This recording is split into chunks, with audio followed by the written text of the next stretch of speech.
First up this evening, the important question we're raising: has there been too much sensationalism and judgmental remarks that have clouded a substantial and sensitive and responsible conversation on the death by suicide of 34-year-old Bengaluru-based engineer Atul Subhash? Atul had made serious allegations of harassment against his estranged wife and her family, and a team from the Bengaluru police, which had filed cases based on Atul's statement, is in Jaunpur in Uttar Pradesh to serve a notice to the wife's family.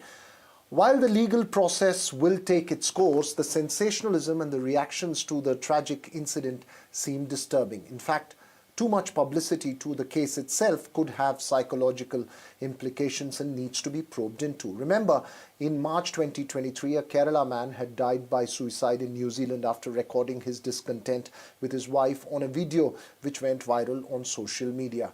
Several important questions on the issue to be sensitively addressed here, including the publicity by the media, television channels to the case. Joining me this evening, noted women's rights activist Brinda Adige, former police officer Sanjay Sahai, senior journalist Aditi Fadnis, and Khushbu Jain, advocate at the Apex Court. We'll try and pose all the questions to the panelists here, but first to you, Brinda. While our prayers and thoughts and sympathies are with the family of Atul, unfortunately, the conversation this tragic incident has been driven by sensationalism and the impact of too much publicity and jumping to conclusions. This could be disturbing and dangerous. What are your thoughts on it? I completely agree with you. It is disturbing. First and foremost, condolences to the family, very, very tragic.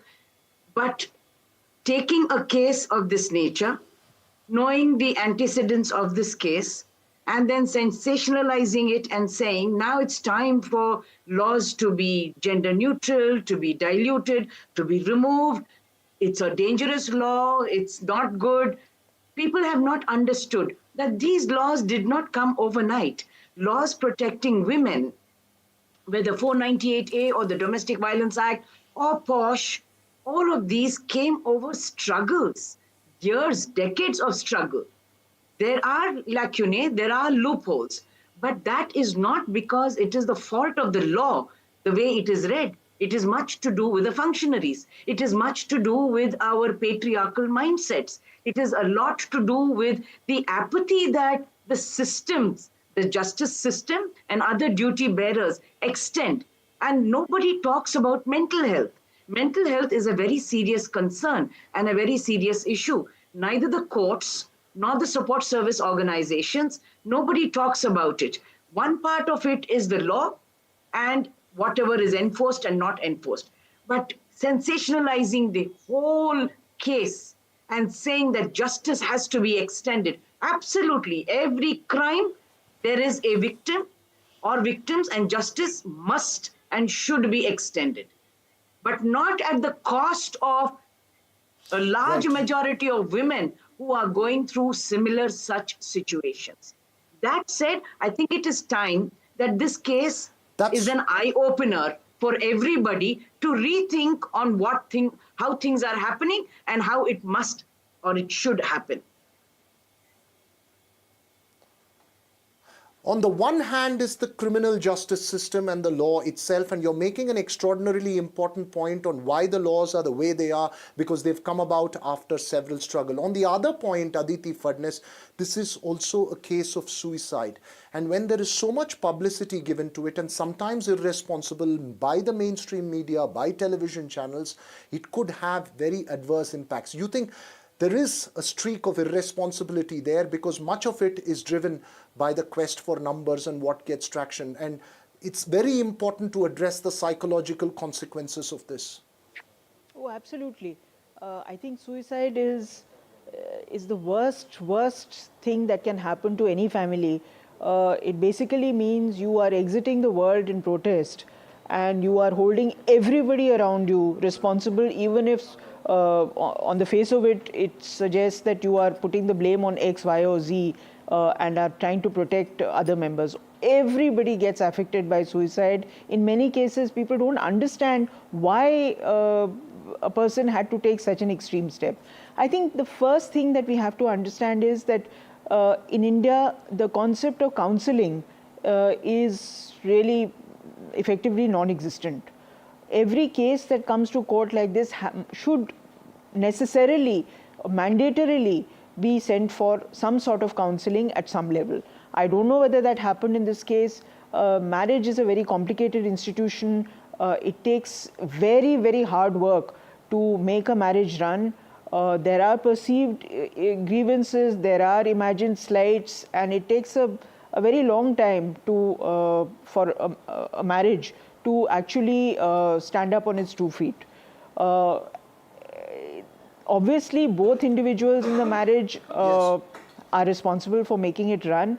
And if one individual is highly sensitive and is prone to moodiness and other things, then the other partner obviously has to work harder at it. I don't want to pass any judgments, and I don't think anyone should. But it is a deeply tragic protest by a person who commits suicide to basically end his life because he can't take it anymore. And I mean, there are no winners and no losers in this situation. Yeah, you know, the psychological implications, Aditi, it's extraordinarily important to send out saying that this is not a solution. Sanjay Sahai, you know, when we come down to a case of this nature, and you know, each case is different in its realities, right? There is also, again, exposed is the quest to run to a judgment and be opinionated about something of this nature. How do you see this whole, you know, what's the conversation that surrounded a tragic incident play out? I mean, from the police officer's point of view, how do you see this? I mean, does it worry you, the kind of reactions that you've seen around? You know, just your thoughts on it. See, social media is a totally different animal. And we have no way to stop publishing whatever one feels like on the global stage. So that is from where we start. And I don't find any publicity, even at this nature and even irresponsible, that is of no use. I don't find it that way. It becomes of no use when the whole of the criminal justice system does not respond to it. What Brinda said, that these laws came to shape after a huge battle and lot of thoughts and variety of things which went into that. There is absolutely no denying that fact.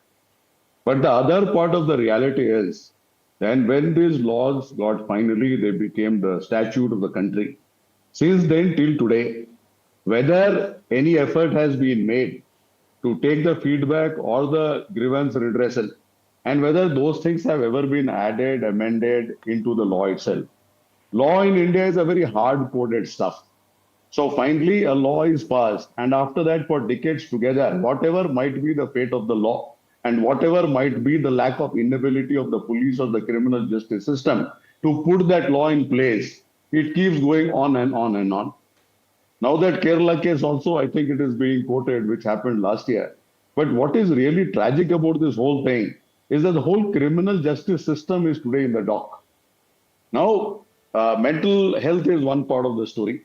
This whole ecosystem has not responded. And 498A, for all its merits, is basically, it relates to one gender. And to deny another gender that there is absolutely nothing, no harassment can be done to that gender as a legal presumption, I think that itself is questionable. Now, case to case, what you do is very, very important. Okay. And whether the police has the wherewithal to do that. Had Atul gone to the police, I think they would have made a mockery of him also, that you are not able to handle this situation. Had he gone to the NGOs, there wouldn't be any takers. The family court, he has even alleged that they were looking for money. So this is this whole ecosystem, and beyond the police, you have the governance mechanism. So he goes to the Home Department, he goes to a variety of other sustenance mechanisms. So, yeah, you're asking something. No, you're saying that the whole ecosystem in terms of sensitivity, I know that there are strong points of gender which requires a substantial debate, but I'm also concerned we leave the gender aside. About the psychological we leave the gender aside. What is the ecosystem? No, You're right. You're making a very, very strong point. I'm also worried about the psychological reaction to that ecosystem. This is an ecosystem that we all struggle with. Khushbu, when you see a situation of this nature, a case of this nature, does it worry you in terms of what impact it has? Because the reaction to the ecosystem and the struggle is the real worrying aspect.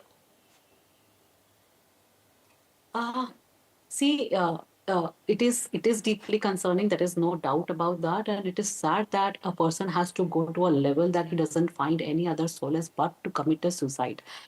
It's sad for the family. It's sad for the society as well that we are not being able to protect somebody, that he's so tortured that he has to commit a suicide. Now, to understand this part, see, there have been changes that has been made in the new 3 laws. All those 3 changes are in a way talking about adopting technology to bring in that transparency, accountability, and speediness in the system. The whole aspect that is coming in is aspect of delay, the time that it takes, the process which makes it difficult for people to attune to it. Like, for example, one such statement was that I am in another jurisdiction and I had to travel all the time for hearing. The aspect where there is a pendency, it took so many hearings for it to complete. In all these things, the answer lies is technology, that the new law is talking about: recording of statement online, hearing online, recording of cross-examination online. See, a lot of these things come in. There is an aspect which talks about law is clear that within this time frame, a matter has to close if there is no reasonability or reasons to extend. Now, that reason comes from either one side, from the girl or the guy, Right. or in any other matter, both the parties, or from the lawyer saying that there's an aspect where we are not able to travel or there's a difficulty, and we submit a application in the court. Now, this can be avoided by online hearing or recording of statement online or cross-examination that can be done online. All one has to look into is these laws have come, that changes have come in. We have to make changes in the system. We need to make our courts Khushbu. equipped with these technological advancements. Yes. Right.